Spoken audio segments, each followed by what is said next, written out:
안녕하세요. 이번 시간에 세법 관련해서 우리 법인세법 준비금과 충당금 하겠습니다.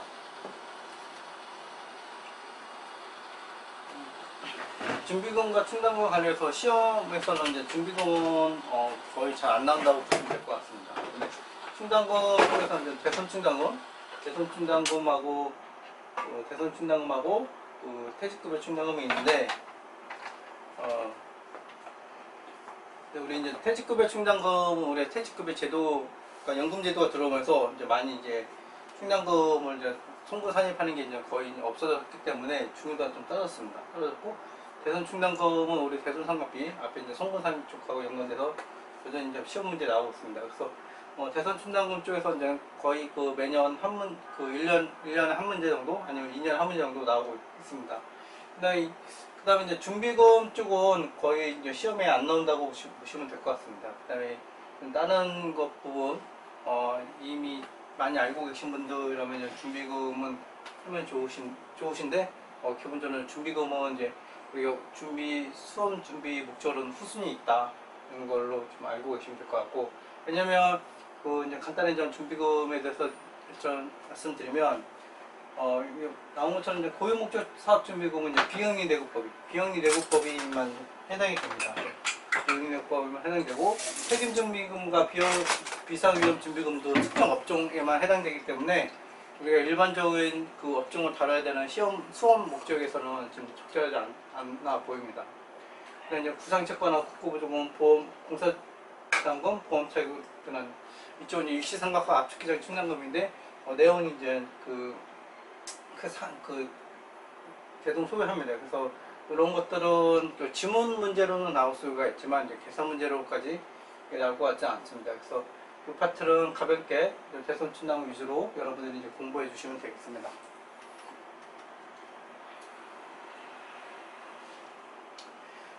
먼저 준비금이라는 표현이 있는데, 준비금은 말 그대로 이제 미래 발생 가능한 걸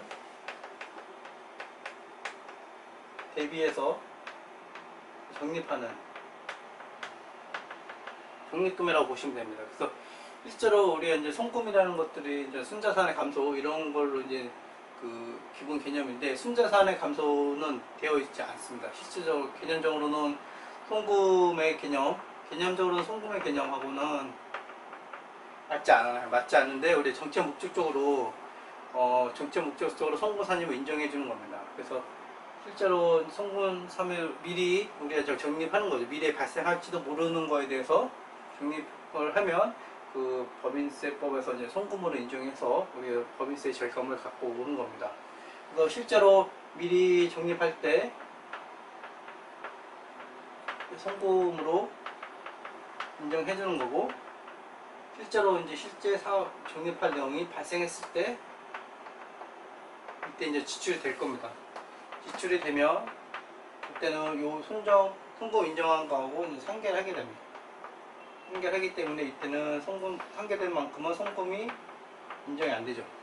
그래서 이런 식으로 돼서 이제 실제로 이제 언제 송금 인정을 받냐, 미리 송금 인정만 해서도 좋기 때문에 가세 이연, 그 이후 시차만큼 이제 이자 효과가 있는 겁니다. 그래서 이런 그 가세 이연 효과가 있는 거고, 이 혜택을 법인들한테 주는다고 보시면 될 것 같습니다. 그래서 고용목적 사업준비금은 요 말 그대로 고용목적이라는 거는 비영리법인 쪽에서 쓰는 용어고, 그래서 비영리내국법인의 고용목적 사업의 준비금을 이제 적립하면 그 금액을 송금 산입하겠다, 이런 의미입니다. 그래서 이 단어 하나하나가 하나의 의미를 갖고 있습니다. 그래서 보시면 이제 비영리내국법인을 보는 단체의 경우도 마찬가지고, 그래서 그 비영리내국법인이 그 고용목적 사업을 손배로 계상한 경우는 우리 장부상으로 이제 기록을 하는 겁니다. 장부상으로 기록한 거기 때문에 결산 조정 사항으로 보는 겁니다. 송금으로 계상한 경우에는 우리가 그 금액을 소득금액 계산할 때 송금에 산입해준다, 인정해준다, 이런 개념입니다.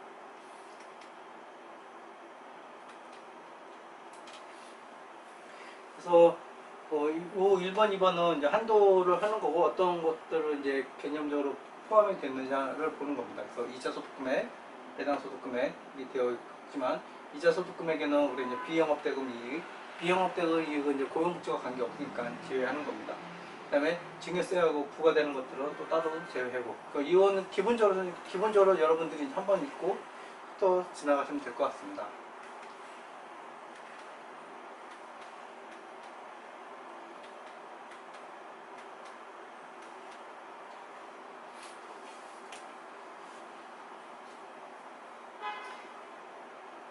다음은 이제 우리가 이제 그 감사나 회계 감사를 받는 비영리 내국법인이 고용복지 준비금을 세무조정 계산서에 계산하고 그 상당액을 사업연도 이익처분 할 때 고용복지 사업준비에 적립한 경우에는 그 금액 결산을 획정할 때 충분히 계산하는 것을 본다.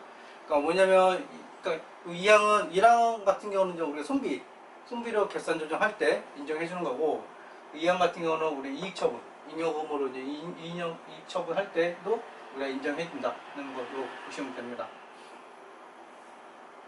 그 다음에 그 우리가 1학년 때 와서 고용복지 사업 준비를 이미 준비를 적립한 상태에서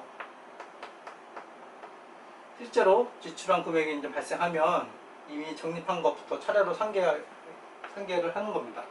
상계를 한다는 의미는 실제 지출할 때는 우리가 송금을 인정 안 해준다 그런 의미입니다. 그래서 가세 이연 효과가 있는 거고 이 경우 고용복지 등에 지출한 금액이 지출 4년도 종료 현재의 고용복지 사업 준비금을 잔액을 초과한 경우는 당연히 그만큼 송금을 당연히 인정해주죠. 송금 산입으로 인정해주는 겁니다. 이게 그 얘기인 거고 초과한 경우는 초과하면 그 3년도 계상할 고용복지 준비금에서 지출한 것으로 본다. 그래서 이 얘기는 송금으로 인정해주겠다. 그런 의미입니다. 그 다음에 이제 고용복지 사업 준비금을 이제 송금에 산입한 내국법인이 우리 이제 해산하는 경우 해산 등기 현재 고용복지 사업 중 잔액은 다른 해외에 의하면 승계할 수 있다. 그러니까 다른 비영리법인이 그 비영리법을 가져갈 때 승계할 수 있다는 겁니다. 그래서 고용복지 상금을 송금 사용을 하면 그 승계해서 가능하다. 이런 것들 이제 기본적으로 아시면 될 것 같습니다.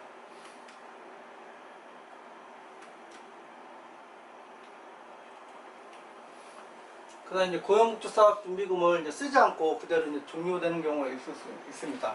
적립을 할 때 송금으로 인정해 주는 거고, 그 다음에 지출하면 기존과 한계를 처리합니다. 한계 처리한 거고, 잔액은 앞에서 이제 승계 가능하다는 거고, 그 다음에 이제 잔액은 이제 어디 승계하지 않고 해산되는 경우는 당연히 이때 안 쓰고 끝났기 때문에 입금으로 산입하는 겁니다. 안 쓰고 손익금에 과거에 그 법인세 효과를 받은 것만큼 뱉어내야겠죠. 그렇기 때문에 뱉어낸 것만큼 또 이자율도 우리가 계산해서 국세청에 납부를 해야 됩니다. 그래서 사입한 고용목적 준비 잔액이 있는 경우 다음 어느 하나에 해당하는 경우 발생하면 우리가 이제 입금에 산입한다는 겁니다. 그래서 쓰지 않고 해산한 경우는 우리 이제 청산하고 이제 그런 해산 소득할 때 입금으로 이제 계산하는 거고, 고용복지 사업 전부 폐지한 경우도 당연히 입금 산입하겠죠. 그다음에 고용복지 준비금을 송금에 산입한 사는데 종료의 이후 5년까지 쓰는 거죠. 5년 고용복지 사업 준비금은 5년 동안에 써야 된다는 걸 볼 수가 있습니다. 그래서 5년 동안 사용하지 않으면 우리가 입금을 쓴다, 입금으로 산입한다 이 얘기입니다.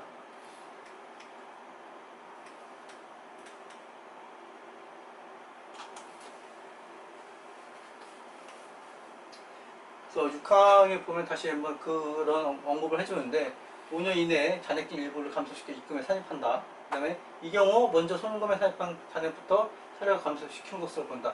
이 얘기는 왜 있냐면 5년 이내에 그 잔액金일부를 감소시켜 입금에 산입할 수 있다. 이 얘기가 왜냐면 우리가 입금만 산입하는 게 아니라 아까 제가 말씀드린 것처럼 입금 산입할 때 그 기간만큼 우리가 페널티 줍니다. 이자를 또 해야 됩니다. 그래서 기존에 송금 받은 거에다가 입금 가고 이에 따른 이자까지 우리가 추가를 해야 됩니다. 그래서 내가 고용복지 준비금을 적립했는데 5년 내에 안 쓸 것 같아요. 그럼 빨리 입금 산입해버리는 게 우리 비영리법인 입장은 유리한 거죠. 그렇기 때문에 입금에 바로 산입할 수 있는 이런 규정이 있는 겁니다. 보시면 우리 유형에 따라 고용주주민 잔액을 입금 산입하는 경우에는 이런 계산하인 이자 상당액을 사용자 법인세에 대하여 납부해야 된다. 그런 페널티가 있기 때문에 내가 향후 5년 내에 사용하지 않을 거다라고 하면 빨리빨리 우리가 입금 산입해야지 이 이자를 줄일 수가 있는 거예요. 그래서 이런 기준이 있는 겁니다. 그 다음에 준비금은 이걸 적립할 때 이제 그 송금 산입을 해주는 혜택을 주기 때문에 다른 감면 등을 적용받는 경우에는 이중으로 우리가 그 적용 혜택을 받지 않는다. 이런 그 의미입니다. 그래서 보시면 이제 파랑 이중으로 이제 배제 이중 혜택을 이제 배제한다는 의미가 어떤 거냐면 우리 그 비과세 면제 준비금 송금산입 소득공제에 적용받는 경우를 말합니다. 그래서 쉽게 말해서 우리가 이제 이중으로 혜택을 주지 않는다. 송금 산입하면 송금 산입 하나만 하는 거지 뭐 소득공제 면제 이렇게 되지 않는다. 이렇게 알고 계시면 됩니다. 그래서 준비금은 먼저 이렇게 미리 실제 송금 성격이 아닌 거를 적립할 때, 송금 성격이 아닌 걸 적립할 때 송금으로 인정해준다. 이런 거고 실제 지출할 때는 이거랑 상계 처리한다. 그래서 송금으로 안 보는 거고 남은 잔액에 대해서는 승계할 수 있다. 승계할 수 있고 승계가 안 되는 것들을 승계 안 되고 이제 완전히 끝나는 것들은 이때 입금 산입한다. 그런데 이때 우리가 이자를 물어야 된다. 이런 페널티가 있기 때문에 이런 페널티가 있기 때문에 우리가 5년 이내에 입금 산입할 수 있다. 이런 식으로 이제 우리가 이제 규정이 되어 있습니다. 그리고 또 그 적립금에 대해서는 이중 혜택 이런 송금이 했기 때문에 이중 혜택은 우리가 주지 않는다. 이런 식으로 이제 정리하시면 될 것 같습니다. 나머지도 이제 준비금 다른 것들도 나오는데 기본 컨셉은 이겁니다. 책임 준비금입니다. 책임 준비금도 이제 고유 목적하고 거의 비슷한데 여기는 그 보험 업종, 보험 사업. 그럴 때는 준비금은 실제 시험에서 좀 중요도가 떨어지는 게 우리가 여러분들 시험 목적에서 일반 영리법인 위주로 이제 시험 문제를 구성하지 이런 특정 업종을 이렇게 하지 않습니다. 특정 업종을 하는 거는 뭐 너무 그 디테일하기 때문에 특정 업종에 관련된 조문들은 시험에 잘 나오지 않습니다. 그래서 가볍게 넘어가시면 되고 책임준비금은 보험사업 하는 쪽에서 책임준비금 쪽으로 이제 그 손비를 계상한 경우는 이렇게 계상한다는 게 결선 조정입니다. 계상한 경우는 고유목적준비금처럼 마찬가지로 우리가 송금에 산입해서 인정해 준다는 거고 거의 내용 똑같습니다. 지금 여기는 3년, 고유목적준비금은 5년 동안 사용해야 되는데 책임준비금은 3년으로 되어 있습니다. 그 다음에 책임준비금도 마찬가지로 이자 상당액을 우리가 다시 뱉어내야 되는 걸로 되어 있습니다. 그래서 3년 이자 상당액 3년이 좀 다른 거죠.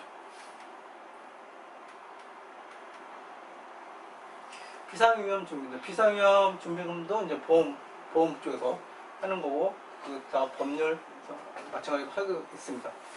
거의 우리가 이제 앞에 나왔던 책임 준비금하고 거의 비슷하게 생각하시면 됩니다. 다음 이제 준비금은 이걸로 이제 마치고 그다음 퇴직급여 충당금 보겠습니다. 준비금은 가볍게 내용만 보시면 될 것 같습니다. 그래서 퇴직급여 충당금도 우리가 이제 퇴직연금 들으면서 우리가 충당금을 송금 인정하는 걸 완전히 없애버렸습니다. 그래서 이제 퇴직급여 충당금 쪽도 이제 중요도를 많이 떨어졌습니다. 보시면 이제 외국법인이 결산 확정할 때 임원이나 직원의 퇴직급여를 충당하기 위해 퇴직급여 충당금을 성비로 계산하는 경우 우리가 이제 계산을 범위 내에서 퇴직급여를 소득금액 계산할 때 송금에 산입하는데 거의 이제 지금 없다고 이제 보시면 될 것 같고 그 다음에 이제 1학기 때 퇴직급여 충당을 송금에 산입한 내국법인이 임원이나 직원에게 퇴직금을 지급하는 경우에는 퇴직급여 충당금을 먼저 지급한 것을 본다. 그러니까 준비금하고 이제 거의 비슷한 거예요. 그러니까 약간 성격이 이제 뭐랄까 발생 시점 의무만 조금 이제 충당금 같은 경우는 의무가 이미 발생했는데 금액만 어느 정도 모르는 거고 준비금 같은 경우는 일단 준비금하고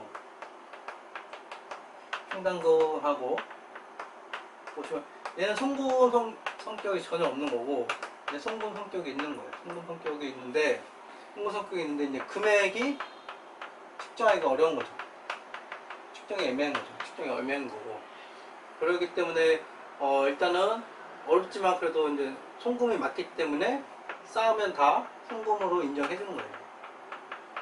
한도가 당연히 있죠. 어느 정도 한도 내에서 송금 인정해주고, 먼저 인정해줬기 때문에 이제 지출하면 먼저 상계를 해주는 겁니다. 그게 이제 기본 컨셉이에요. 충당금이라는 게.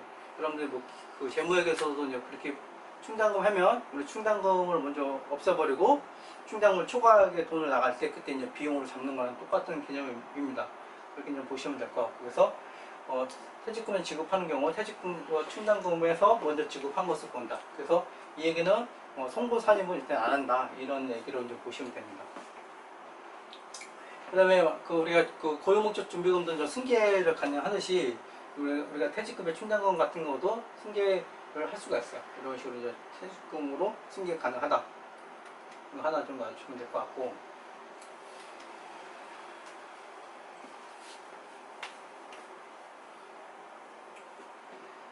그 다음에 이제 우리가 대통령 정하는 바에 따라서 이 말이 있는데, 급여 총급의 5% 상당하는 금액을 말한다. 하여튼 이런 기준이 있는데, 중요한 거는 우리가 이제 추계약하고 이렇게 이제 그 당 각고의 비율로 금액을 한도를 하는데, 보시면 점점 한도가 줄어요. 그러니까 2010년에는 30%, 25 이렇게 됐다가 현재는 2010년 1월 1일 개시하는 3년도부터 0입니다. 그리고 그 송금 산입 한도가 이제 0이에요. 그렇기 때문에 우리가 이제 회사들이 예전에 퇴직급여 충당금 제도가 있을 때 회사들이 이제 적립을 잘 안 해놨어요. 회사들이 이제 적립을 해야 되는데 적립을 잘 안 해놨습니다. 그러다 보니까 이제 퇴직금을 회사들이 퇴직할 때 자의적 퇴직할 때는 문제 없는데, 회사들이 이제 어떤 경우냐면 회사들이 이제 그 폐업, 회사가 이제는 도산, 파산 하는 경우가 있었어요. 파산 이렇게 하면 이런 퇴직급여 충당금을 적립해서 이제 이거를 이제 종업원들한테 줘야 되는데, 실제로 이 적립을 잘 안 해놓은 거예요. 적립 안 해놓다 보니까 종업원들이 퇴직금을 받을 수가 없었던 거예요. 이런 문제가 자꾸 일어나서 제도 바꿨습니다. 제도를 그래서 퇴직연금이라는 걸 들어왔고, 그래서 여러분들 이제 DB, DC 이런 걸 많이 들어봤을 거예요. 그래서 회계 기준에도 이제 이렇게 들어왔고, 그런 이유로 이제 그 도입한 이후로 이제 우리가 충당금 쌓는 소연금 환입을 주는 거예요. 왜냐면 이걸 줄여야지 우리가 회사들이 이걸 가입을 하니까, 이걸 인정해주면 가입 안 해도 가입하는 퍼센트가 좀 줄어도 되거든요. 그래서 그렇기 때문에 우리가 2016년 이후부터는 개시하는 거는 다 영어로 됐고, 그 이후부터는 우리가 이제 송금을 인정받으려면 얘는 더 이상 아무 의미가 없는 거고, 얘는 회계상으로 쌓는 거기 때문에 아무 의미 없는 거고, 실제로 우리가 퇴직연금에 기업들이 부어야지만 송금 산입을 해주는 겁니다. 그래서 제도가 이제 많이 바뀌어서 퇴직급여 충당금은 이제 시험 문제에서는 되도록이면 거의 안 나올 겁니다. 가볍게 이제 알고 넘어가시면 되고,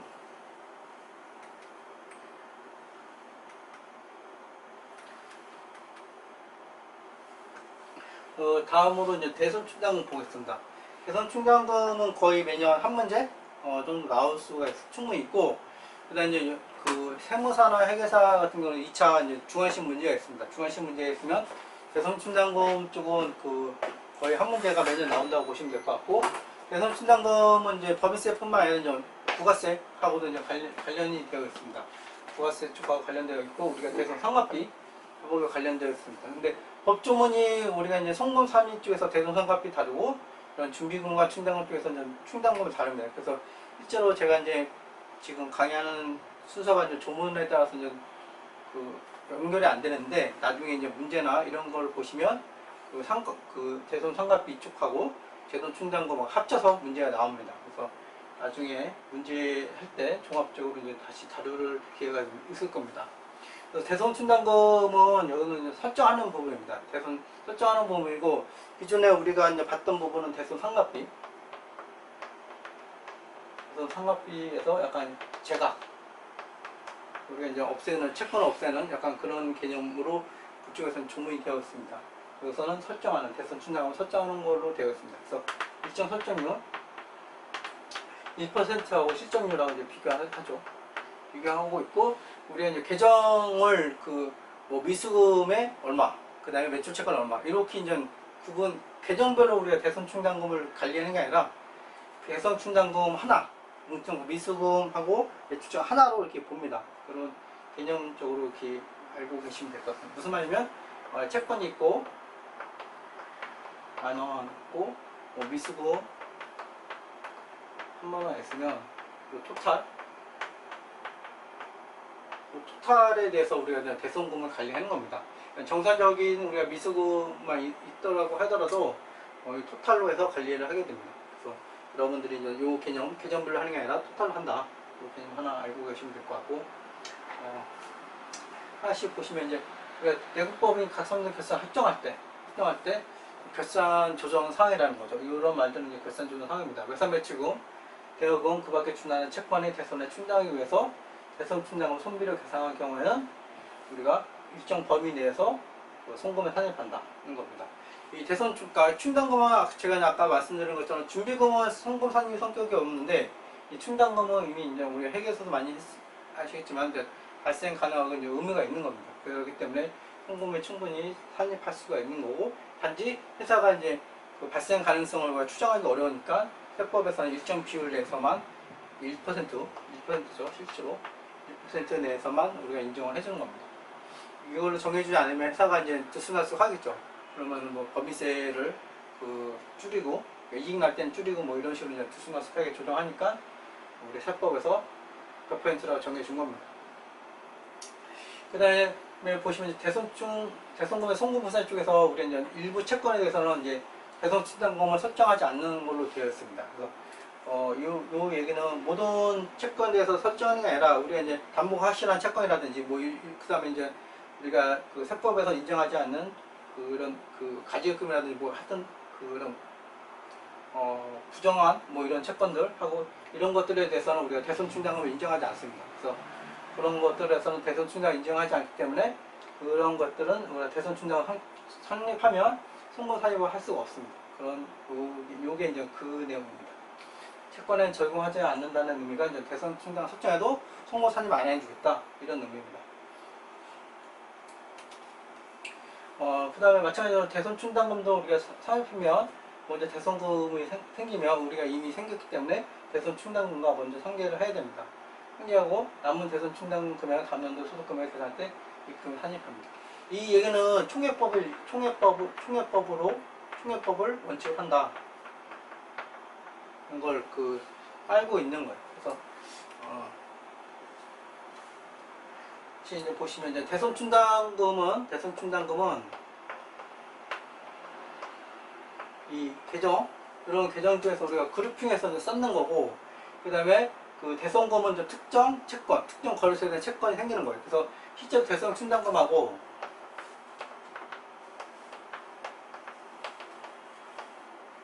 대손금하고 뭐 1대1로 딱 매핑되는 거 아니에요. 이런 식으로 매핑돼서 우리가 상계하고 이런 개념이 아니라 그냥 금액 범위 내에 있으면 그냥 상계를 하는 겁니다. 상계하고 남은 금액은 그 대손 충당금 금액을 다음 연도의 소득 금액을 계산할 때 입금해서 한다는 거는 남은 그러니까 X1년도에 그 송고 산입한 대손 충당금은 일단 100원이라고 예를 들면 X2년도에는 이 금액 그대로 입금 산입하는 거예요. 입금 산입해서 100을 하는 거고, 다시 송금 산입으로 뭐 금액이 하나도 변동되지 않았다. 채권도 동아리에서 하는 건 똑같이 100을 이렇게 잡는 거예요. 그래서 입금 산입하고 송금 산입하면 법인세 효과 0인 거죠. 이런 식으로 이제 총회법을 원칙을 합니다. 총회법. 이게 이제 총회법이죠. 총회법을 원칙을 하지만 법정법도 허용해줘요. 허용해준다. 이 정도를 알고 계시면 될 것 같습니다. 그래서 이 얘기는 또 총회법입니다. X1년도에 송고 산입한 대손 충당을 설정하려고 송고 산입한 하는 거는 다음 연도에 무조건 우리가 입금 산입하는 겁니다. 입금 산입하고 다음 연도에 다시 기말 기준으로 다시 잔액 개념으로 송금을 산입하는 겁니다. 그래서 이제 그 역기표랑 똑같은 거죠. 그래서 요 차이만큼 순액 변동만큼 법인세 효과로 영향을 주는 겁니다. 그 다음에 이거는 우리가 대손 충당금도 마찬가지로 승계한다 하는 거고,